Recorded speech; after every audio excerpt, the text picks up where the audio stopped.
Chhatrapati Shivaji Maharaj, Mahatma Jyotiba Phule, doctor Babasaheb Ambedkar, doctor Panjabrao उपाख्य भाऊसाहेब देशमुख यांना अभिवादन करतो। आजच्या या गीत गायन स्पर्धेचे आणि सांस्कृतिक कार्यक्रमाचे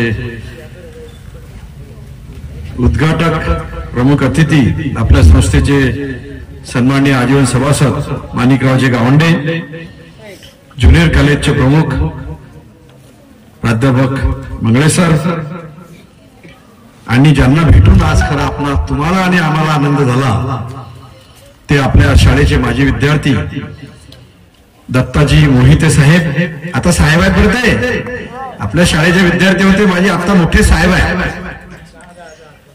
आमचे सहकारी ऍडव्होकेट राजेश बेलोकर, खास करून आपल्या विनंतीला मान देऊन आलेले सागरजी भानावत, आपले तपासणी अधिकारी प्रकाशजी अंधारे, ज्यांचं खूप मोठं योगदान आहे आपल्या शाळेमध्ये आणि आता संस्थेत, त्या राजश्रीताई भानावत कासलीकर मॅडम, खास करून उपस्थित असलेले विद्यार्थ्यांचे पालक लक्ष्मणराव गोरे, विजयभाऊ राऊत, या विद्यालयाचे मुख्याध्यापक नारायण सर, अवचर सर, विद्यार्थी प्रतिनिधी म्हणून उपस्थित असलेली श्रद्धा आहे, प्रसन्नजीत आहे,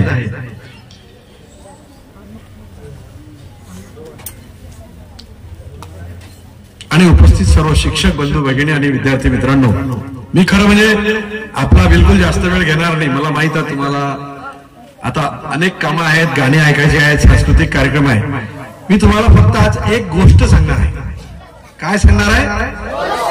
गोष्ट ती तुम्हाला फक्त अत्यंत शांत चित्ताने ऐकायची आहे, ठीक आहे?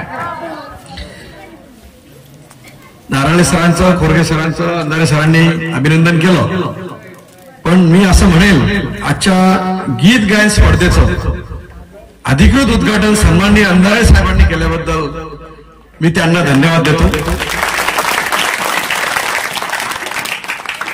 सांस्कृतिक कार्यक्रमाचं उद्घाटन झालं असं मी माणिकरावजी गावंडेच्या वतीने जाहीर करतो। माझी गोष्ट सांगण्याच्या आधी एक छोटासा विषय भायकर सरांचा आहे। त्यांना श्री शिवाय शिक्षण संस्थेच्या वतीनं खरं मी त्यांचं खूप मनपूर्वक अभिनंदन करतो आणि त्यांच्या भविष्य काळासाठी मनपूर्वक शुभेच्छा देतो, आणि त्यांना अशी एक विनंती करतो, त्यांची परवानगी मी आधी घेतली आहे। जेव्हा केव्हा होईल सर, आज नाही झालं तरी चालेल, एक वर्षानं जरी तुमची इच्छा पूर्ण करायची वेळ आली तरी चालेल, तुमचा जो प्रस्ताव आहे मी दरवर्षी 10,000 रुपये या विद्यार्थ्यांना देणार, त्याऐवजी माझी तुम्हाला अशी विनंती आहे की तुम्ही ऍडव्हान्स 25,000 रुपये द्यावे, म्हणजे दरवर्षी तुम्हाला 10,000 रुपये देण्याचं काम नाही, म्हणजे तुमची बचत पैशाची मी करून दिली असं मला वाटते। आणि हे 25,000 रुपये आपण फिक्स टाकणार, आणि त्या 25,000च्या फिक्सच्या भरोशावर जे व्याज आपल्याला येईल त्यामधून मग किती लोक विद्यार्थ्यांना ते प्राथमिक बक्षीस द्यायचं हे तुम्हाला नारायण सरला ठरवायचं आहे। एवढीच तुम्हाला विनंती करतो, ती आपण मान्य करावी। पैसे देण्यास वेळ लागला तरी चालेल, अजून भरपूर वेळ आहे, काही प्रॉब्लेम नाही त्याच्यामध्ये। असो, वाघिणीचं दूध पिणे म्हणजे आपण शिक्षण घेणे अशी एक जुनी काहीतरी म्हण आहे, असं जाणसारखं काहीतरी आबासाहेबांनी म्हटलं होतं। वाघिणीचं दूध पिणे म्हणजे शिक्षण घेणे हा त्याचा दुसरा अर्थ आहे। आता शिक्षण प्रत्येक विद्यार्थ्यांनी किंवा प्रत्येक पालकांनी आपल्या विद्यार्थ्याला, आपल्या मुलाला शिक्षण दिलं पाहिजे, हे किती महत्वाचं आहे। ऐका, शिक्षण प्रत्येक विद्यार्थ्याने घेणे आणि प्रत्येक पालकांनी आपल्या विद्यार्थ्याला, मुलाला शिक्षण देणे हे किती महत्वाचं आहे, एवढंच मी तुम्हाला आजच्या दिवशी सांगणार आहे। एक राजा होता, त्याला त्याचं सैन्य होतं, तो रात्रीच्या वेळेला शिकार करायला जंगलात गेला। आंब्याजवळची मुलगी बोलू नको आपसा, माझं प्रत्येकाला लक्ष असतं. आतापर्यंत ते मुलं गडबड करत होते, ते बिचारे शांत झाले. आता तू कशाला गडबड करते? मी गोष्ट विसरून जाईल. असं धन्यवाद शांत झाल्याबद्दल. काय झालं मग, राजा आणि राजाचं सैन्य जंगलात प्रवेश केला शिकार करायला. खूप अंतरावर गेले, शिकार काही भेटली नाही. शेवटी एका वळणावर राजाची आणि सैन्याची फाटाफूट झाली. राजा टर्नवर दुसऱ्या रस्त्याने गेला आणि सैन्य दुसऱ्या रस्त्याने गेलं. त्यामुळं दोघांची विभागणी झाली. शेवटी राजा थकला, राजाला तहान लागली. राजाला एक झोपडी दिसली. त्या झोपडीजवळ गेला तर तिथे एक मुलगा उभा होता, छोटासा होता. राजाने त्याला असं म्हटलं, बाबा मला खूप तहान लागली, मला एक ग्लास पाणी दे. तो मुलगा घरात गेला आणि त्याने एक ग्लास पाणी आणलं. राजा पाणी पिला आणि राजाचं मन थोडं शांत झालं. राजाने त्या मुलाला असं म्हटलं की बाबा मी तुला काय देऊ? तो मुलगा असं म्हणाला, साहेब आमच्या घरी घर आहे छोटस, आमच्या घरी पैसेच नाही, मला एवढी संपत्ती द्या की माझ्या आयुष्यात पुरली पाहिजे. राजा म्हणे ठीक आहे, अमक्या दिवशी तू राजवाड्यात ये, मी तुला खूप संपत्ती देतो. मग राजा तिथून समोर पुढे गेला. मग हळूहळू काय झालं की राजाला भूक लागली. आता भूक लागल्यानंतर माणूस फार कासावीस होतो. सैन्य सोबत नव्हतं, राजा एकटाच होता. पुन्हा एका झोपडीजवळ गेला. पुन्हा तिथे आवाज दिला. एक मुलगा बाहेर आला. त्या मुलाला म्हणे बाबा मला खूप भूक लागली, मला काहीतरी खायला दे. त्याने त्याच्या आईवडिलांनी केलेलं जेवण बाहेर आणलं. राजानं जेवण केलं. राजाचा पुन्हा आत्मा थोडा शांत झाला. पुन्हा राजाने त्या विद्यार्थ्याला विचारलं की मी तुला काय देऊ हे सांग. तो म्हणे साहेब मला घरच नाही म्हणे, मला एक खूप सुंदर घर पाहिजे. राजा म्हणे तू अमक्या दिवशी राजवाड्यात ये, मी तुला खूप सुंदर घर बांधून देतो. आता झोपायची माझी कुठेतरी व्यवस्था करा. मग त्यांनी त्यांच्या घरामध्ये त्याची व्यवस्था केली. राजा झोपला. दिवस निघाला. राजाची खूप चांगली झोप झाली.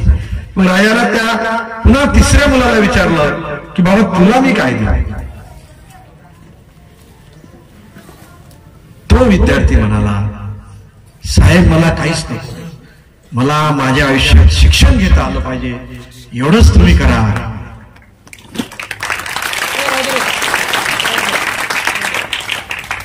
अजून गोष्ट संपायची आहे.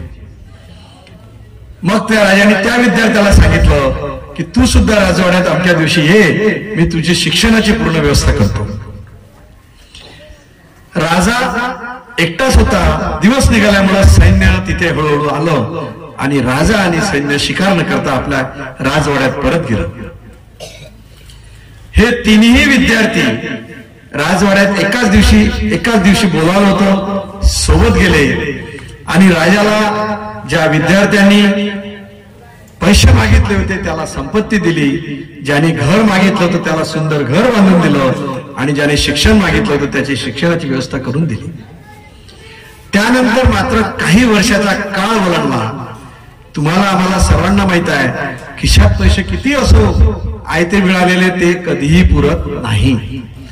एक दिवस असा आला की तो विद्यार्थी मोठा झाला, त्यांनी शिक्षण घेतलं नाही, पैसे संपून गेले. दुसऱ्या विद्यार्थ्याला ज्याला घर दिलं होतं त्याचं घर एवढं शिकस्त झालं की ते केव्हा पडल याचा नेम नाही. म्हणजे ते घर पण शिकस्त झालं. ज्याला पैसे दिले त्याचे पैसे पण संपले, पण ज्याला महाराजांनी शिक्षण दिलं त्या विद्यार्थ्यांनी शिक्षण घेऊन त्याच राजवाड्यामध्ये फार मोठी पदवी मिळवली. ती पदवी, त्या पदवीमध्ये त्याला पगार सुरू झाला आणि तो एकमेव विद्यार्थी असा होता की ज्याने शिक्षण घेतलं. तो एकदम सशक्त होता. तो त्याच्या मुलाला सुद्धा शिकवू लागला. अशा पद्धतीने हे सिद्ध झालं की जेव्हा हे तिन्ही विद्यार्थी एकमेकांना भेटले आणि त्यांना कळलं की मला पैसे भेटले, पैसे राहिले नाही, ज्याला घर घेतलं ते घर शिकस्त झालं, पण ज्याला महाराजांनी शिक्षण दिलं तो आज फार मोठा अधिकारी झाला. असे दत्ताभाऊ आपल्या समोर आज बसलेले आहेत.